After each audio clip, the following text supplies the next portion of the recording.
Bonjour chers téléspectateurs, bienvenue encore une fois dans le cadre de votre magazine Info Initiative qui voit toujours autrement la RDC.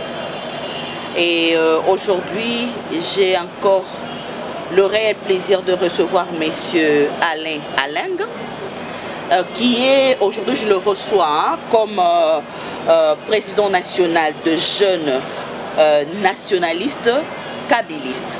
Donc aujourd'hui on va parler de sa structure. Il va vraiment nous détailler un peu comment cette structure est constituée, quels sont les objectifs. Bon, vraiment ça sera de ça qu'on va parler. Bon, on va aussi, pourquoi pas, parler aussi de sujets de l'actualité parce que c'est dans notre devoir d'informer la population. Sans plus tarder, bonjour Monsieur Alain Aleng. Bonjour Madame Rachel. Et encore une fois, bienvenue à notre plateau. Merci pour votre invitation. Très ravi. Et sans plus tarder, aujourd'hui, on va parler de votre structure. D'ailleurs, vous pouvez aussi vous présenter. Vous êtes président national de jeunes nationalistes kabylistes. Tout à fait. Est-ce qu'il faut encore ajouter quelque chose? Écoutez, je suis dans le cadre de cette émission. Comme vous avez dit, vous allez nous recevoir dans un cadre approprié. Vraiment. Pour essayer un peu de nous faire découvrir, n'est-ce pas? Oui. Par rapport à ce que nous sommes dans notre mouvement des jeunes. Oui. Donc l'association nationaliste des jeunes kabylistes, c'est une structure des jeunes, n'est-ce pas, que nous avons initiée personnellement, donc moi qui vous parle ici. Je suis l'initiateur de cette association nationaliste des jeunes kabylistes. Okay. Et donc je suis le président national des jeunes nationalistes kabylistes. C'est une structure qui a totalisé déjà 3 ans depuis que nous existons. Nous avons déjà commencé à prester dans les médias partout à travers les provinces. Mais il était question que nous puissions maintenant chercher un peu à nous officialiser. Parce que nous n'avons pas voulu commencer à exister dans l'informel. Et nous avons voulu quand même qu'on soit irréprochable par rapport à l'État. Donc c'est déjà formel. Exactement. C'est une structure qui a une personnalité juridique depuis avril 2017, n'est-ce pas? Et l'association a vu les jours dans la province du Lualaba. À l'époque, j'étais encore président fédéral d'un parti politique, membre de la majorité présidentielle, l'MRL. Et puis, nous fonctionnons comme des kabylistes engagés. Alors, Monsieur Alain, vous êtes l'initiateur de cette structure. Quelle a été la motivation? Qu'est-ce qui vous avait motivé? Qu'est-ce qui vous avait poussé à faire cette structure, à réaliser cette structure? Quelle était au fait la motivation? Et ce sentiment-là patriotique, de pouvoir servir sa nation avec l'amour. Parce que vous êtes sans ignorer que lorsqu'on fait quelque chose qu'on n'a pas animé par ce sentiment d'amour, on risque de faire du n'importe quoi, comme nous le voyons. Nous avons constaté avec regret qu'à travers les médias, particulièrement dans la communication numérique, et nous avons remarqué que la jeunesse était dans la distraction. La jeunesse était manipulée, la jeunesse était à la solde des politiques, la jeunesse était inconsciente, n'est-ce pas? Et à chaque fois, s'il faut partager une information par rapport à son pays, c'est chercher les côtés négatifs. Et on partage cette information. On est là en train de vendre négativement l'image de notre pays. Et c'est pourquoi nous nous sommes dit non, c'est comme si on ne comprend rien. Et il y a un scientifique allemand qui a dit que la jeunesse n'est pas seulement, n'est-ce pas, l'avenir d'une nation, mais c'est aussi une force. Deuxième chose, nous avons dit que, comme disait un scientifique là, asiatique, qui disait que étudier seulement ne suffit pas. Il faut continuer à se former pour se rendre utile dans la société. Et c'est comme ça que nous avons réfléchi à mettre quelque chose qui promouvoit les valeurs républicaines, qui essaie un peu d'encadrer la jeunesse dans les différents domaines de la vie, ça c'est l'aspect social, afin que cette jeunesse soit utile à la société, afin d'attirer l'attention de cette jeunesse qui était manipulée, utilisée comme appât pour les politiques. Et enfin, à chaque fois qu'il y a, maintenant, on arrive à atteindre, quand on a atteint l'objectif, n'est-ce pas, les politiques, la jeunesse est rejetée. Pour le partage du butin, la jeunesse est marginalisée. Alors nous nous sommes dit qu'il faut plus suivre les politiciens derrière, qu'il faut se prendre en charge conformément à l'appel de l'un de nos pères, n'est-ce pas, nationalistes, qui était là en train de demander à la jeunesse de se prendre en charge. Mosé Kabila, et puis que ces paroles-là sortent des slogans et que se matérialisent par rapport à nos actions, par rapport à tout ce que nous allons faire. Nous allons poser comme acte et que notre pays en tire profit. Parce que vous êtes sans ignorer, madame, que Lumumba aujourd'hui, qui a bougé le monde entier, n'est-ce pas, n'était pas un vieux, c'est un jeune comme nous, n'est-ce pas? Un jeune comme nous, mais quand on regarde un peu le comportement de la jeunesse, des jeunes congolais, vous allez comprendre qu'ils sont en train toujours d'attendre quelqu'un qui viendra travailler à leur place. Alors nous nous sommes dit que non, ça c'est un esprit de sous-développement. Donc si on veut amener ces pays très loin, nous luttons contre le néocolonialisme, nous luttons contre l'impérialisme, c'est bien, mais il faut quand même travailler pour cette nation-là. Okay. N'est-ce pas? Qu'on puisse dire non, parce que, n'est-ce pas, le respect ne se réclame pas, le respect se mérite. Lorsque nos aînés vont comprendre que nous sommes maintenant arrivés à la maturité, et même vont nous inviter à la table. Ça ne sera plus quelque chose qu'on va chercher à nous donner comme un don, mais ça sera un partage équitable, alors, sans tenir compte des tranches d'âge. Alors, messieurs, pourquoi choisir seulement nationaliste, kabiliste? Nous avons essayé un peu d'observer les politiques congolais. Et nous allons trouver dans les chefs des politiques congolais qu'il y en a qui sont là, en train de vendre les illusions à travers les médias. Mais lorsque vous observez leur vie, vous réalisez qu'ils sont à la solde des impérialistes. Ce sont de véritables ennemis de la population. C'est des gens qui ne travaillent pas pour cette nation, mais ils sont là à la recherche de leurs intérêts. Je crois que vous m'avez reçu l'autre fois, on a discuté ici autour de 13 personnalités. Oui. Les politiques se préoccupent plus au poste. Vous voyez, un député qui était élu en 2006, en 2011, en 2018, il cherche déjà encore comment renégocier, réformer la CENI pour se faire élire en 2023.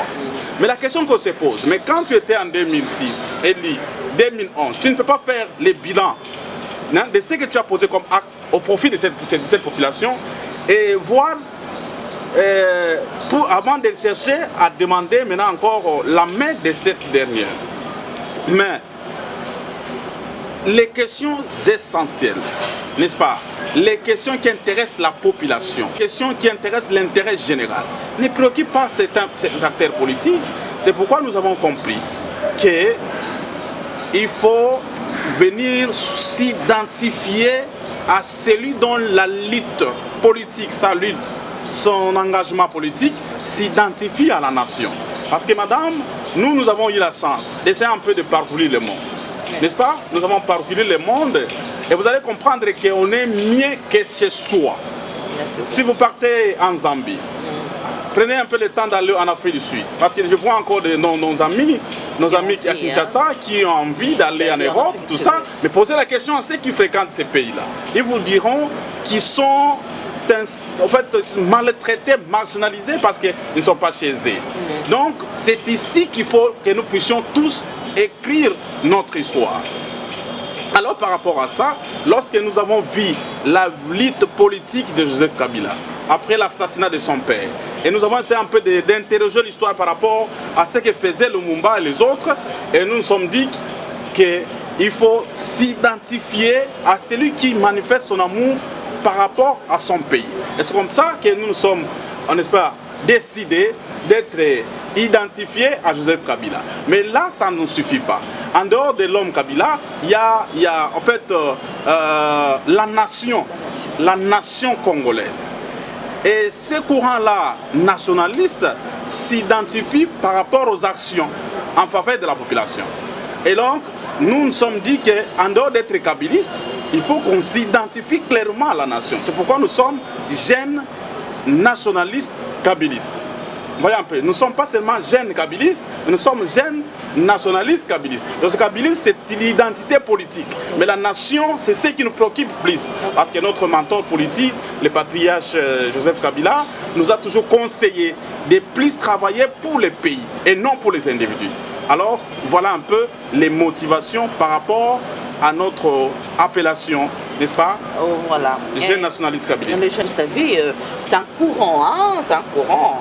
Ici en RDC, s'il y a un chef qui prend le pouvoir, il y a Kabila, c'est ci, Kabila, c'est Dédé, tout ça.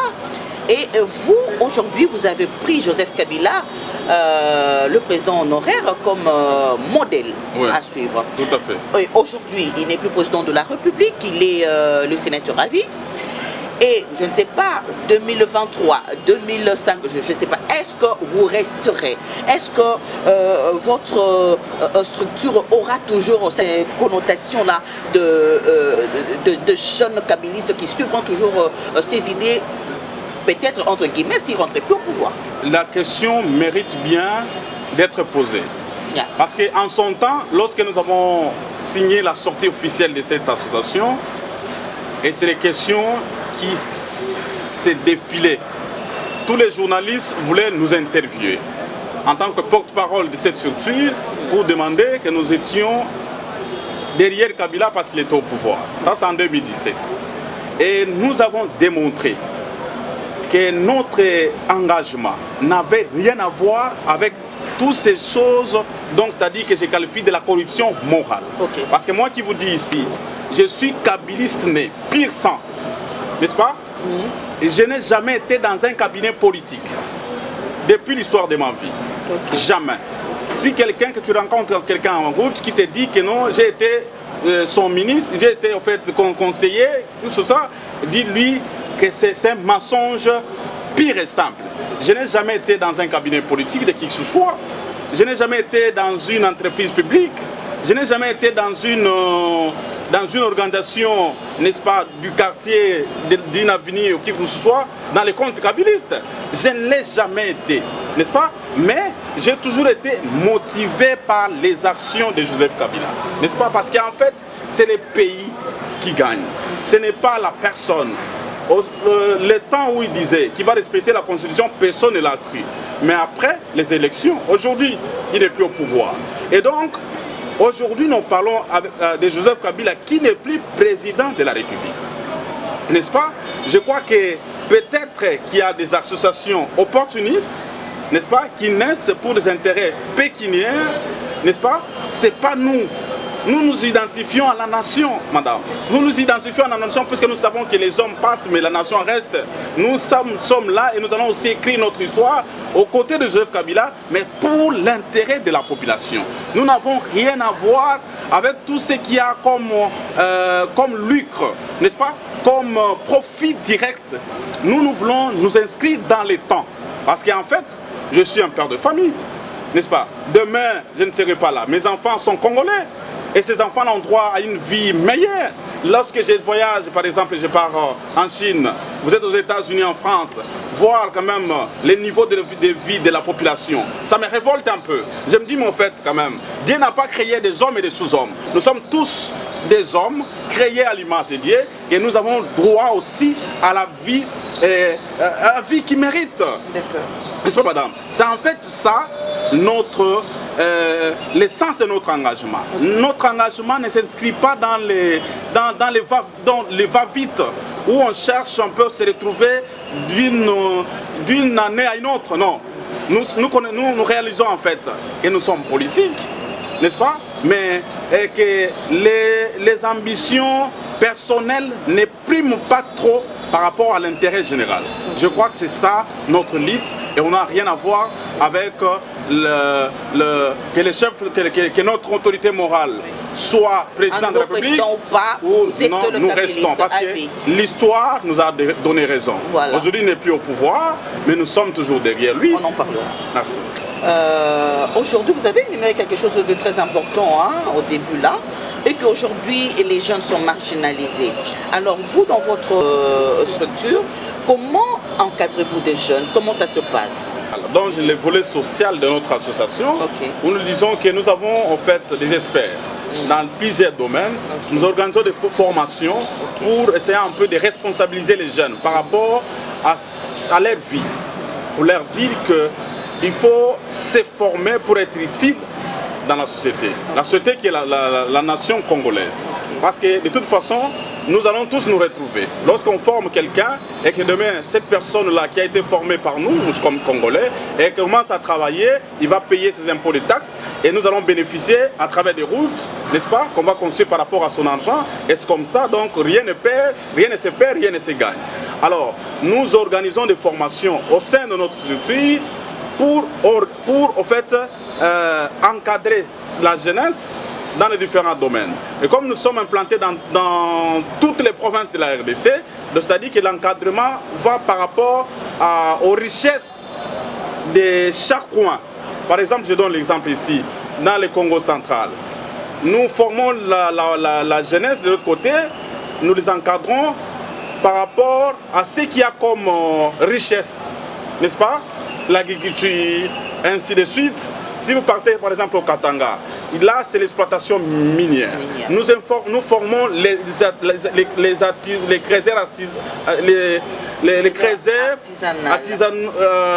exploitants artisanaux, n'est-ce pas? Nous les encadrons pour qu'ils soient utiles. Quand ils travaillent là, comme ils évoluent dans les domaines privés, n'est-ce pas?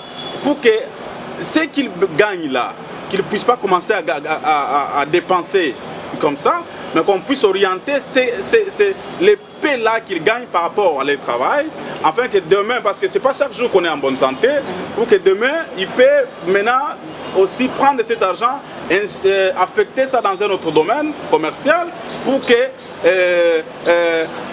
continuer avec la production et que sa maison ne puisse pas connaître un peu de la faim. C'est un peu ça. Si on partait par exemple du côté de Grand Équateur, par exemple, où il faut par exemple aider cette jeunesse à voir comment apprendre à la pêche par exemple. La pêche, mais quand vous travaillez par rapport à votre travail et que les paix là que vous gagnez, comment commencer à épargner, vous consommez, vous épargnez petit à petit, mais au bout aussi d'une échéance donnée, on peut se constituer un fonds de commerce pour changer d'une activité, ce que nous appelons la conversion en économie. Donc, c'est-à-dire, vous sortez d'une activité à une autre. Vous voyez que non, j'étais dans la pêche. Aujourd'hui, comme j'ai quand même $100 ici, je peux aller investir ça dans la vente maintenant des poissons. Je ne serai plus pêcheur, mais j'achète seulement les poissons qui sont déjà pêchés par d'autres pêcheurs. Et à partir de là, tu peux prendre maintenant ces poissons-là, les amener ailleurs. Par exemple, ici à Kinshasa, on peut passer avec ça à Kisangani. Et c'est comme ça, petit à petit, on essaie un peu de s'autofinancer. Et on sort un peu de la dépendance, si je peux bien dire. En fait, on vient autonome. Et surtout autofinancé. Justement. Donc, notre objectif, c'est de rendre la jeunesse responsable, que la jeunesse soit autonome, qu'elle sache faire des choses par rapport, n'est-ce pas, aux opportunités qui se présentent, parce que ce n'est pas chaque jour, n'est-ce pas, qu'il y a dimanche, et qu'il y a une opportunité qui se présente, et chercher un peu de maximiser les chances afin que cette opportunité-là reste dans la durée. C'est en fait ça, et nous organisons par rapport au sein de notre association. Bon, là, vous avez parlé de province. Là, on voit Bakongo et le Congo central, on voit Bandundu, on voit le Lubumbashi. Tout ça, ce sont de villes ou de provinces hors Kinshasa. Mais vous serez de même avis que moi. Ici, à Kinshasa, il y a un problème sérieux où les jeunes Kinois, la jeunesse kinoise, aime bien j'ai l'honneur. Il faut toujours, après les études universitaires, il faut toujours faire des j'ai l'honneur. Or, aujourd'hui, si on part, on voit les États-Unis, on voit la Chine, c'est l'entrepreneuriat. Les jeunes sont impliqués dans l'entrepreneuriat. Aujourd'hui, leurs pays sont vraiment émergents. Alors ici, à Kinshasa, d'abord, vous allez nous dire quelles sont les difficultés que vous rencontrez avec ces jeunes-là. Est-ce que vous formez réellement des jeunes dans l'entrepreneuriat ou encore à être que des bureaucrates? Vous savez, vous avez touché là où il fallait toucher. Parce que nous annonçons déjà la tenue d'une grande matinée politique, n'est-ce pas, qui va se tenir au niveau de la foire internationale, Pékin, c'est samedi ici. Et nous invitons la jeunesse kinoise de pouvoir venir, n'est-ce pas, participer à cette matinée et pour découvrir ce que nous faisons et comment nous fonctionnons. À Kinshasa, moi-même qui l'ai dit, je suis kinois, n'est-ce pas? Ce que vous dites là, c'est une réalité quotidienne. Ici, nous avons tendance à vouloir toujours chercher à travailler dans les bureaux. N'est-ce pas? Quand on a terminé ses études, on cherche à courir derrière des gens pour demander des petits emplois de gauche à droite. En s'oubliant que l'université ne forme pas des demandeurs d'emploi, l'université forme des créateurs d'emplois. Et nous qui avons compris ça, n'est-ce pas, en tant qu'entrepreneurs de longue date, que tout commence quelque part. D'abord, en tant que jeune, vous vous réunissez 2 ou 3. Vous commencez par l'idée. Vous mettez ces idées-là sur papier. Ça, c'est la deuxième étape. C'est sous forme de projet.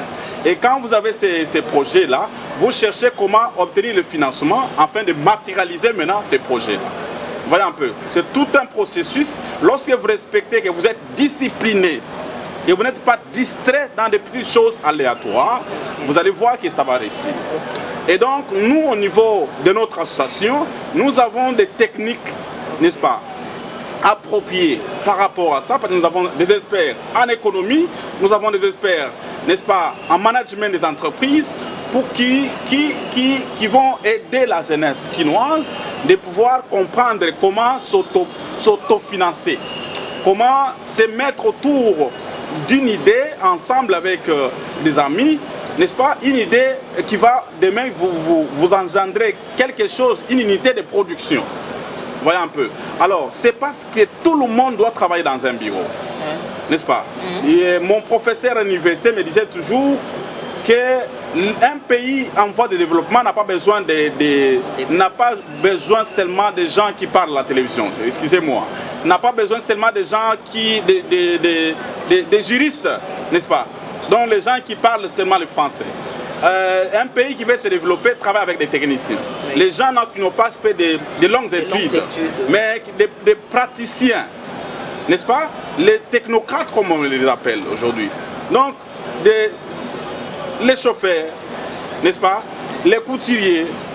Et il y a tant d'exemples qu'on peut donner comme ça, mais ici, il est question d'encadrer ces gens-là.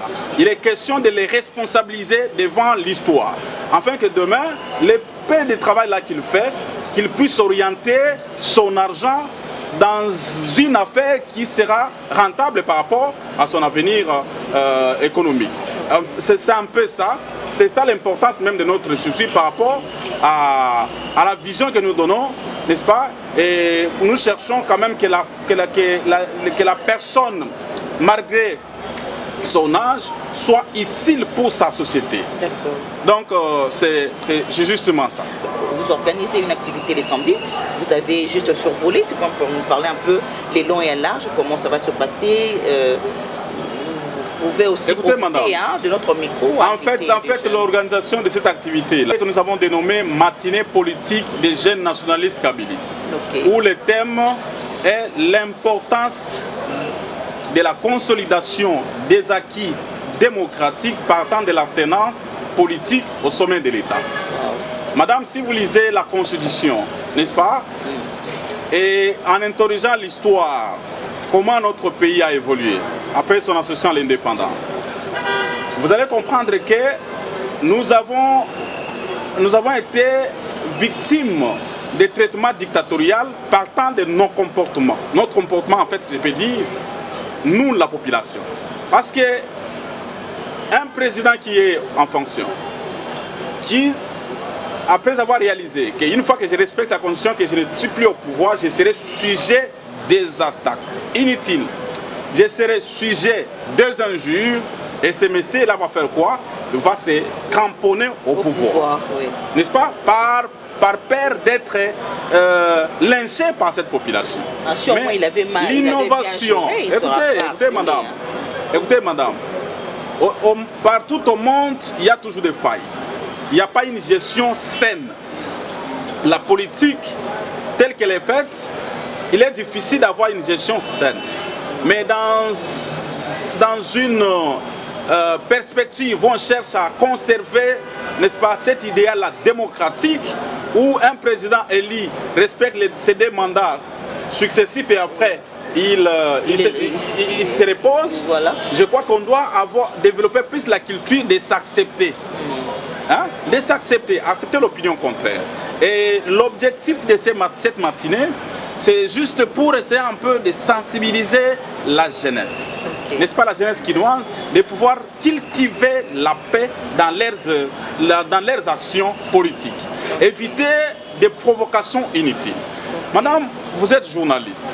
Essayez un peu de vous connecter, n'est-ce pas, sur un réseau social, n'est-ce pas, Facebook. Vous allez comprendre que ce qu'on insulte Kabila, c'est juste pour chercher, commencer à insulter. Tshisekedi, on cherche un peu à insulter, en oubliant que ce sont des gens qui ont fait l'honneur de notre pays, n'est-ce pas? Et nous maintenant, aujourd'hui nous sommes en face d'un pouvoir de coalition. FCC cache. Mais vous allez comprendre que nos amis de l'autre côté, nos amis de l'IDPS, il n'y a pas tous, il y a un courant extrémiste. Nos amis, ils nous ont dit qu'à chaque fois on leur donne le quoi? À Guinée, c'est quelque chose comme ça. Bon, en tout cas, les deux sont, il y a des provocateurs. Alors, hein? Chez FCC aussi, il y a aussi des provocateurs. Pour se faire de nom, il faut injurier Kabila, il faut injurier Félix. Voilà. Tout ça, ça n'honore pas la République. Je crois que ce sont des choses qu'il faut décourager avec la dernière énergie. C'est cette initiative-là que nous avons prise pour dire que dans la loi portant statut des anciens présidents, en son article 2, on dit que l'ancien président, n'est-ce pas, a droit à l'honneur, il a droit à la considération de tous. Ce n'est pas question aujourd'hui que parce qu'il n'est plus au pouvoir, qu'il soit sujet de toutes sortes de critiques. C'est un père de famille, n'est-ce pas? Et derrière lui, il y a plusieurs forces qui le soutiennent. Et quand vous voulez qu'on commence à jeter un peu de la pierre de l'autre côté, et attendez-vous aussi que ces acolytes ne vont pas aussi obtempérer. Et dans ces climats-là, le pays ne va pas avancer. C'est la population qui va, n'est-ce pas, qui en pâtisse en soi. Oui. Alors, nous, en tant que jeunes responsables, nous nous sommes dit qu'il faut maintenant commencer à organiser, n'est-ce pas, des séances de formation, des conférences, de débats, où nous avons invité, il y a des professeurs d'université qui vont venir pour essayer un peu d'encadrer la jeunesse, n'est-ce pas, par rapport à cette thématique que je venais tout à l'heure d'annoncer. Alors, monsieur Alang, je crois l'autre fois vous avez fait un déplacement vers Lubumbashi. Vous étiez à Lubumbashi récemment, hein? Ouais. Vous étiez à Lubumbashi. Et partons avec, il y a eu une activité là-bas à Lubumbashi. C'est comme si vous faisiez partie de cette association-là. C'était des jeunes kabylistes. Nous ne sommes pas des jeunesse kabylistes. Non, il faut pas faire un peu de la confusion là-dessus. Nous sommes jeunes nationalistes kabylistes. Okay. Il y a aussi un groupe qui s'identifie jeunesse kabyliste. Donc sur le plan fond, c'est la même chose. Nous avons l'unité commune, c'est Joseph Kabila Kabange comme notre autorité morale. Mais la forme, c'est là où peut-être Parce que nous sommes une structure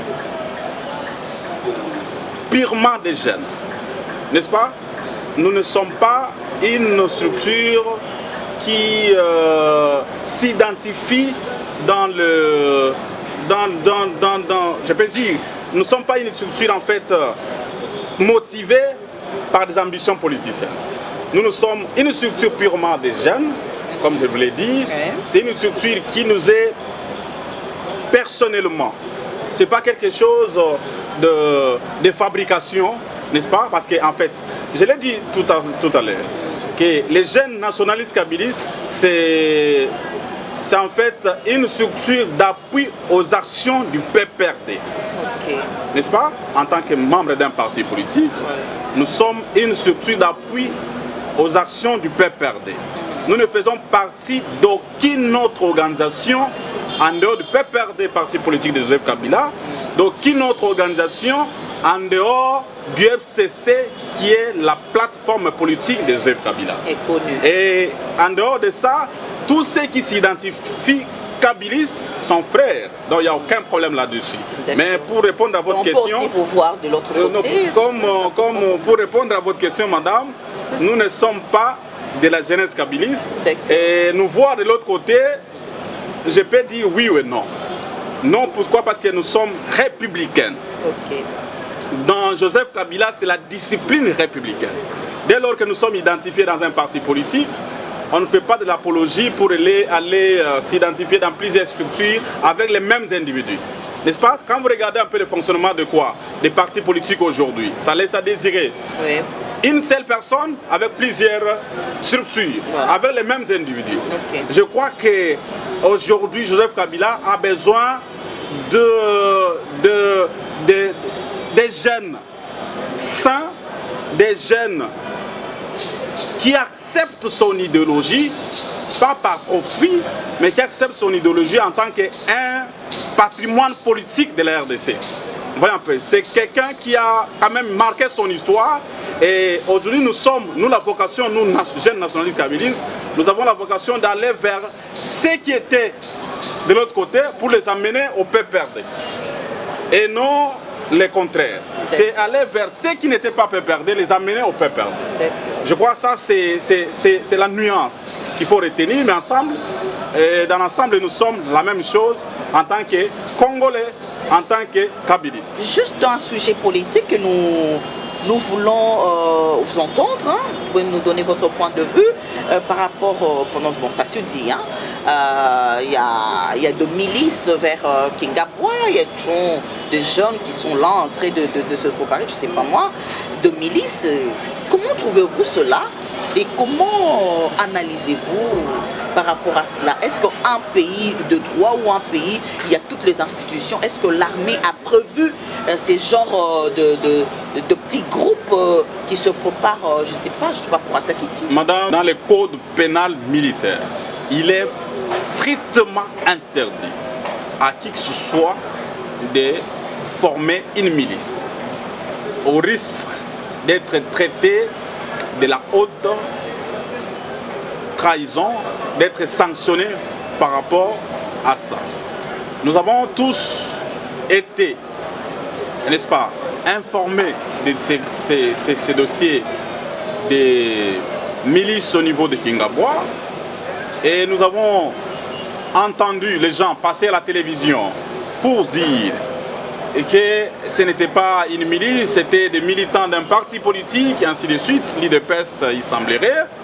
Mais ensuite, par le travail de la police, on a démantelé cette milice-là, identifiée aujourd'hui à un parti politique, où nous apprendrons même que l'un des conseillers de la présidence, n'est-ce pas, M. Pierre Moutanga, est aujourd'hui déjà aux arrêts, il serait sous map, n'est-ce pas? Et nous, ce que nous demandons, nous voulons que la lumière soit faite par rapport à ces dossiers.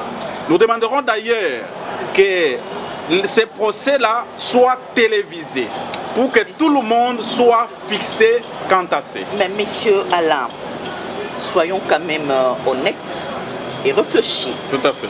À l'époque de son excellence, je dirais, le président honoraire Joseph Kabila, il y avait aussi une milice. De quelle milice parlez-vous? On les appelait les soldats, quoi. Le béret rouge de Joseph Kabila. Non, mais écoutez, madame. Ils étaient là. Derrière. Ils faisaient même les entraînements. Non, derrière Ils étaient même à la rue. Non, écoutez. Mais pourquoi il n'y avait pas... Écoutez, c'est une activité politique normale dans un pays démocratique. Chaque acteur politique, il a toujours des acolytes. Mais c'est un nom qu'on se donne, madame. Mais c'est la même chose. C'est un nom qu'on se donne sans armes. Ces gens-là n'étaient pas encadrés par des militaires. Mais cette militaire n'avait pas d'armes. C'était pas une activité négative qui se déroulait la nuit. Mais aujourd'hui, lorsqu'on voit dans un enclos, n'est-ce pas, toute une parcelle, où je voulais d'abord recadrer l'un de vos amis, un journaliste, Joël Cadet, qui a attribué cette parcelle gratuitement à Madame Olive Lembe. Écoutez d'abord la fausse information. La vraie information est que la parcelle appartient au père religieux Outoumbe. N'est-ce pas? C'est une parcelle religieuse. Ça n'a rien à voir avec Madame Olive Lembe. Et je crois que ce monsieur doit apprendre à respecter les gens, apprendre à être honnête dans la vie. Revenons à la question. Moi je voulais dire ici que ce que vous venez de faire allusion, les jeunes ne peuvent perdre. Oui. C'est une activité normale dans un parti politique. Aujourd'hui, vous voyez au niveau de l'IDPS, il y a des associations, il y a des jeunes qui s'identifient, n'est-ce pas, à leur autorité morale, Félix Antoine Tshisekedi, ça ne pose aucun problème. Mais prendre toute une milice que vous hébergez derrière la maison, vous commencez à fonctionner. Deuxième chose, ça c'est, vous allez déplacer, n'est-ce pas, des gardes républicains qui sont commis à la protection, n'est-ce pas, de l'institution présidence de la République.